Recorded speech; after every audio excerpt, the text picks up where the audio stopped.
എല്ലാവർക്കും സ്വാഗതം.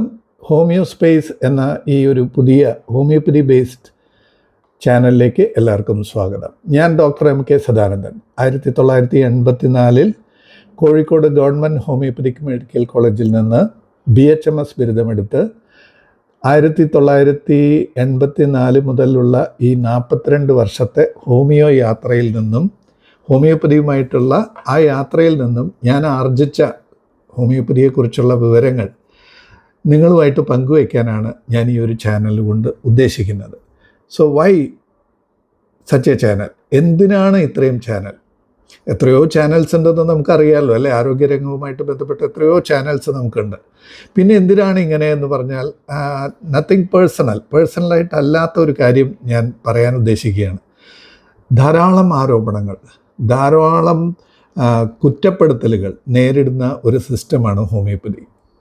എപ്പോഴും നമുക്കറിയാമല്ലോ എന്തുകൊണ്ടായിരിക്കും ഒരു കാര്യത്തെ, ഒരു വ്യക്തിയെ, ഒരു സിസ്റ്റത്തെ ഒരുപാട് കുറ്റപ്പെടുത്തുന്നത്, ഒരുപാട് കുറ്റപ്പെടുത്തലുകൾ ആ സിസ്റ്റത്തിന് നേരിടേണ്ടി വരുന്നത് എന്നുള്ളത് നിങ്ങൾക്ക് സിമ്പിളായിട്ട് ആലോചിച്ചാൽ തന്നെ മനസ്സിലാക്കാവുന്നതേ ഉള്ളൂ.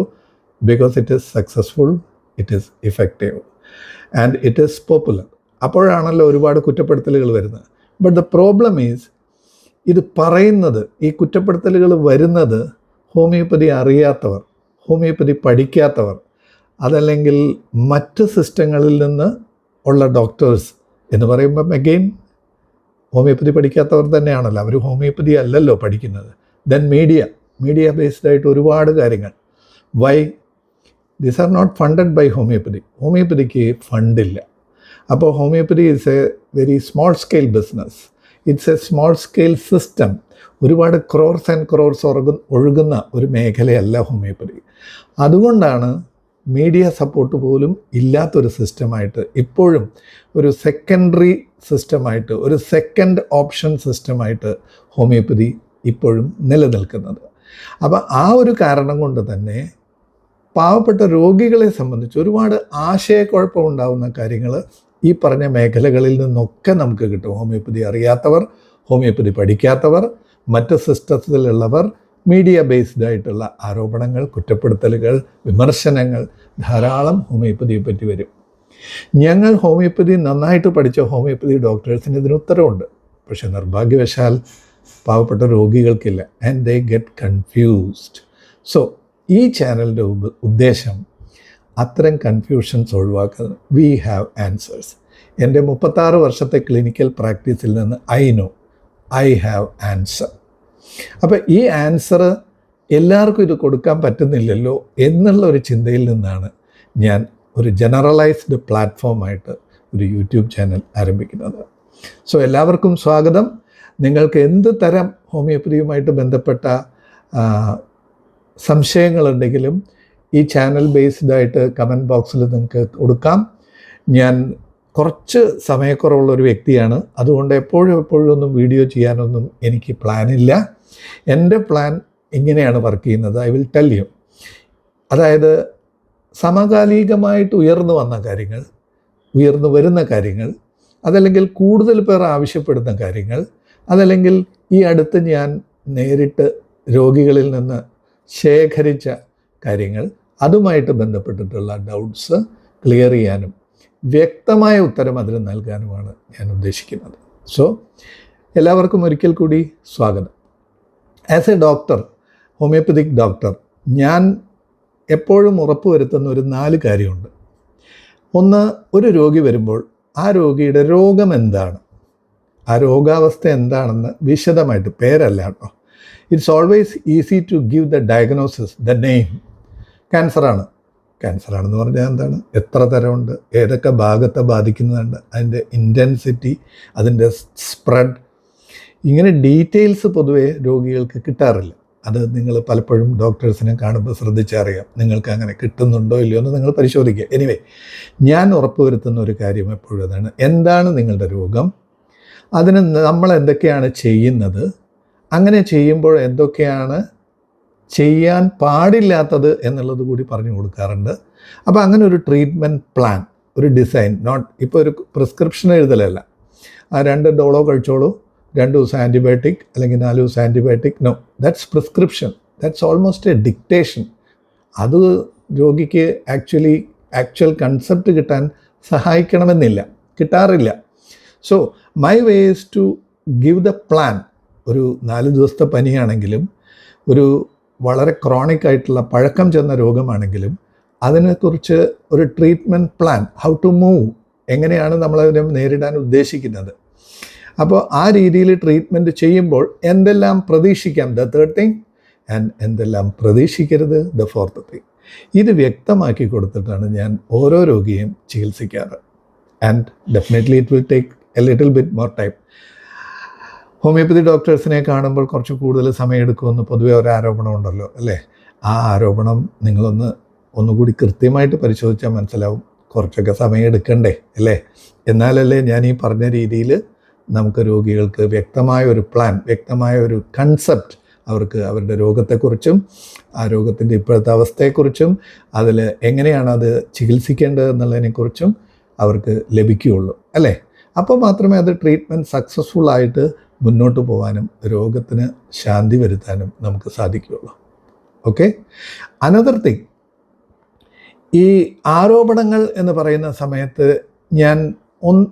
അത് കാലാകാലങ്ങളിൽ മാറിക്കൊണ്ടിരിക്കും. എങ്കിലും ഈ ആരോപണങ്ങൾക്കുള്ള മറുപടി വളരെ ശാസ്ത്രീയമായിട്ട് കൊടുക്കാൻ കഴിവുള്ള എത്രയോ ഡോക്ടേഴ്സുണ്ട്. അത് ഡോക്ടേഴ്സിൻ്റെ കോൺഫറൻസുകളിലും ഒക്കെ അത് വ്യക്തമായിട്ട് ചെയ്യാറുമുണ്ട്. എൻ്റെ ടാർഗറ്റ് പാവപ്പെട്ട രോഗികൾ, പാവപ്പെട്ട ജനങ്ങൾ, അവർക്ക് ഇത് എക്സ്പ്ലെയിൻ ചെയ്യാൻ പറ്റില്ല. അവർക്ക് അങ്ങനെ ഒരു ആക്സസ് ഇല്ല, അല്ലേ? അവർ വലിയ വലിയ മെഡിക്കൽ കോൺഫറൻസുകളിൽ പോകുന്നില്ല, ഹോമിയോപ്പതി കോൺഫറൻസുകളിൽ പോകുന്നില്ല, സയൻറ്റിഫിക് കോൺഫറൻസുകളിൽ പോകുന്നില്ല. അവർക്ക് മുന്നിൽ സയൻറ്റിഫിക് എന്ന് പറഞ്ഞ് അവതരിപ്പിക്കപ്പെടുന്ന കാര്യങ്ങളാണ് അവർ സയൻറ്റിഫിക് എന്ന് വിചാരിക്കുന്നത്. പക്ഷേ പലപ്പോഴും അത് സയൻറ്റിഫിക് അല്ല. ആൻഡ് ഹോമിയോപ്പതി അൺസയൻറ്റിഫിക് ആണ് എന്ന് പറയുന്നവരുടെ ആ ഒരു ഭാഗത്തെ എക്സ്പ്ലെയിൻ ചെയ്തുകൊണ്ട് ഞാൻ ഇന്നത്തെ എൻ്റെ ഈ ഒരു വീഡിയോ അവസാനിപ്പിക്കാം. ഹോമിയോപ്പതി അൺസയൻറ്റിഫിക് ആണ്, അല്ലേ? അങ്ങനെ പറയുന്നവരുണ്ട്. ഫേക്ക് മെഡിസിൻ, എന്തെല്ലാം കാര്യങ്ങളാണ് പറയുന്നത്. അപ്പോൾ ഞാനൊരു ചെറിയ അനുഭവം ഷെയർ ചെയ്തുകൊണ്ട് പറയാം, പേര് പറയുന്നില്ല.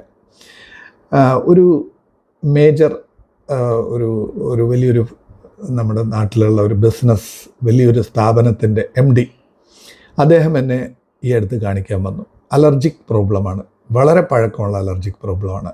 അദ്ദേഹം എൻ്റെ അടുത്ത് വരാനുള്ള കാരണം അദ്ദേഹത്തിൻ്റെ ഒരു സ്റ്റാഫിന് ഇതുപോലെ വളരെ സിവിയറായിട്ടുള്ള അലർജിക് പ്രോബ്ലം ഉണ്ടായിട്ട് എൻ്റെ ക്ലിനിക്കിൽ വന്ന് ഹോമിയോപ്പതി ട്രീറ്റ്മെൻറ്റ് എടുത്തിട്ട് ആശ്വാസം കിട്ടിയത് കാരണമാണ് അദ്ദേഹം എൻ്റെ അടുത്ത് വന്നത്. അപ്പോൾ അദ്ദേഹം എൻ്റെ അടുത്ത് വന്ന സമയത്ത് ഞാൻ എല്ലാ വിശദമായിട്ടുള്ള വിവരങ്ങളൊക്കെ ചോദിച്ചു.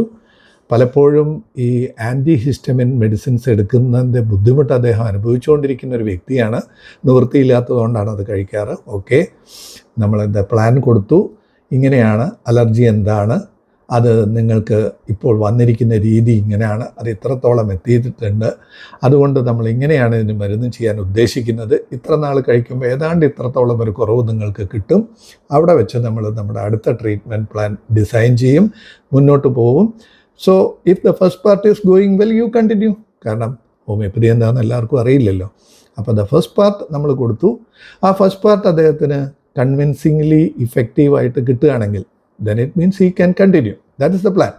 അപ്പോൾ ഇതൊക്കെ കഴിഞ്ഞു. After 1 to 2 months, 1 to 2 visits, അദ്ദേഹത്തിന് നല്ല ആശ്വാസം കിട്ടി. സെട്രസിന് ഉപയോഗിക്കേണ്ട ബുദ്ധിമുട്ടില്ല, ആൻറ്റി ഹിസ്റ്റമിൻസിൻ്റെ സെഡേഷനൊന്നും ഇല്ലാതെ he was extremely happy and satisfied. But അദ്ദേഹം എന്നോടൊരു ചോദ്യം ചോദിച്ചു, ഒരു ക്വസ്റ്റ്യൻ. അതാണ് ഇവിടെ പ്രസക്തം. ഡോക്ടറെ, എനിക്ക് വളരെ കുറവുണ്ട്, പക്ഷേ എല്ലാവരും പറയുന്നുണ്ടല്ലോ ഈ ഹോമിയോപ്പതി സയൻറ്റിഫിക് അല്ല എന്ന് പറയുന്നുണ്ടല്ലോ. ഓക്കെ, ഞാൻ പറഞ്ഞു, let's agree for the time being ഇത് സയൻറ്റിഫിക് അല്ല എന്ന് വിചാരിക്കുക. എന്താണ് സയൻസ്?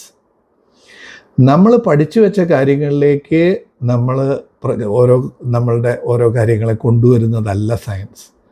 നമ്മൾ കാണുന്ന പ്രതിഭാസങ്ങളെ, നമ്മൾക്ക് വളരെ വ്യക്തമായിട്ട് സെൻസ് ചെയ്യാവുന്ന നമ്മുടെ ജീവിതത്തിൽ കാണുന്ന പ്രതിഭാസങ്ങളെ, അത് ട്രീറ്റ്മെൻറ്റിലായാലും പ്രകൃതിയിലായാലും വെറെവർ ഇറ്റ് ഈസ്, നമ്മൾ ജീവിതത്തിൽ അഭിമുഖീകരിക്കുന്ന സെൻസ് ചെയ്യുന്ന പ്രതിഭാസങ്ങളുടെ പിന്നിലുള്ള ആ ഒരു പ്രക്രിയ, അത് മനസ്സിലാക്കലാണ് സയൻസ്. അതിനെക്കുറിച്ചുള്ള അന്വേഷണമാണ് science. And it never ends, അല്ലേ? അപ്പോൾ ഹോമിയോപ്പതി നിങ്ങൾക്ക് വർക്ക് ചെയ്തിട്ടുണ്ടെങ്കിൽ ഓൺലി 2 ഓപ്ഷൻസ്. ഒന്ന്, 5.5 വർഷത്തെ കോഴ്സ് എടുത്തിട്ട് നന്നായിട്ട് ഹോമിയോപ്പതി എന്താണെന്നൊന്ന് പഠിക്കുക.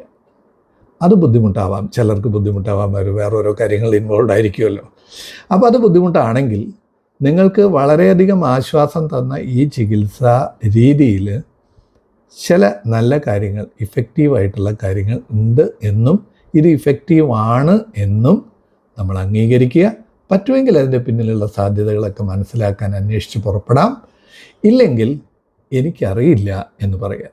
ഹോമിയോപ്പതിയെ വിമർശിക്കുന്ന എല്ലാവരോടും എനിക്ക് പറയാനുള്ളതാണ്, നേരത്തെ പറഞ്ഞ കാറ്റഗറി ഉണ്ടല്ലോ, ഹോമിയോപ്പതി അറിയാത്തവർ, ഹോമിയോപ്പതി ഉപയോഗിക്കാത്തവർ, മറ്റ് സിസ്റ്റങ്ങളിലുള്ള ഡോക്ടർമാർ അഥവാ ഹെൽത്ത് പേഴ്സണൽസ്, എഗെയിൻ ഹോമിയോപ്പതി അറിയാത്തവർ. അവർക്ക് they are very good at their profession. I am not mocking at them. They are very good at their profession. But homeopathy അറിയാത്തവർ എന്നുള്ളത് കൊണ്ട് അവർ, പിന്നെ മീഡിയ റെപ്രസെൻ്റ് ചെയ്യുന്ന ഒരുപാട് ആൾക്കാർ അഥവാ മീഡിയ ബേസ്ഡ് ആയിട്ടുള്ള ഒരുപാട് പ്രോഗ്രാംസ്, ചാനൽസ്, എവ്രിതിങ്, അവരെല്ലാം അറിഞ്ഞിരിക്കേണ്ടത് ഒന്നുകിൽ വളരെ സീരിയസ് ആൻഡ് സിൻസിയറായിട്ട് 5.5 വർഷം ഹോമിയോപ്പതി പഠിച്ചതിന് ശേഷം മാത്രം ഹോമിയോപ്പതിയെ വിമർശിക്കുക, അതിലുള്ള തെറ്റ് ശരി കണ്ടെത്തുക.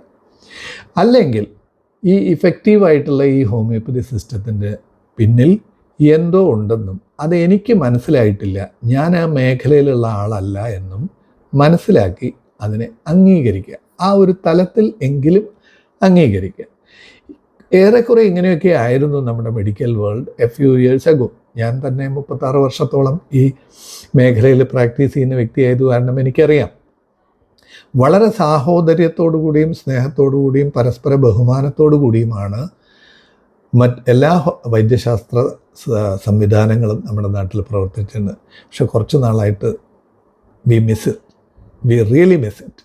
അപ്പോൾ അതുകൊണ്ട് പാവം രോഗികൾക്കാണ് അതിൻ്റെ ബുദ്ധിമുട്ട്. ആ ബുദ്ധിമുട്ട് മാറ്റാനാണ് ഞാൻ നിങ്ങൾക്ക് എല്ലാവർക്കും ഇത്തരം ഒരു പ്ലാറ്റ്ഫോം തരുന്നത്. സോ കൂടുതൽ വിശേഷങ്ങളുമായി, കൂടുതൽ ഹോമിയോപ്പതി വിശദീകരണങ്ങളുമായി വീണ്ടും ഒരിക്കൽ നിങ്ങളുടെ മുന്നിൽ വരാം. എത്രയും പെട്ടെന്ന് വരാനെന്ന് ആഗ്രഹിക്കുന്നു. നിങ്ങളുടെ എല്ലാ സംശയങ്ങളും നിങ്ങൾക്കിതിന് താഴെ കൊടുക്കാം. എല്ലാ സംശയങ്ങൾക്കും ഉത്തരങ്ങൾ തരുന്നതായിരിക്കും. പക്ഷേ സമയക്കുറവ് കാരണം ഓരോ സംശയത്തിനുമായിരിക്കില്ല, കൂടുതൽ ഉന്നയിക്കപ്പെടുന്ന കാര്യങ്ങൾക്ക്, അല്ലെങ്കിൽ നേരത്തെ പറഞ്ഞ പോലെ ഞാൻ സമകാലികമായിട്ട് കാണുന്ന കാര്യങ്ങൾക്കുള്ള വിശദീകരണങ്ങൾ തരാനാണ് ഈ ഒരു പ്ലാറ്റ്ഫോം ഉപയോഗപ്പെടുത്തുന്നത്. ജഗദീശ്വരൻ എല്ലാവർക്കും നല്ല ആയുരാരോഗ്യ സൗഖ്യം നൽകട്ടെ എന്ന് പ്രാർത്ഥിച്ചുകൊണ്ട് തൽക്കാലം വിടവാങ്ങുന്നു. സ്നേഹപൂർവ്വം നിങ്ങളുടെ doctor M. K. Sadanandan. Thank you.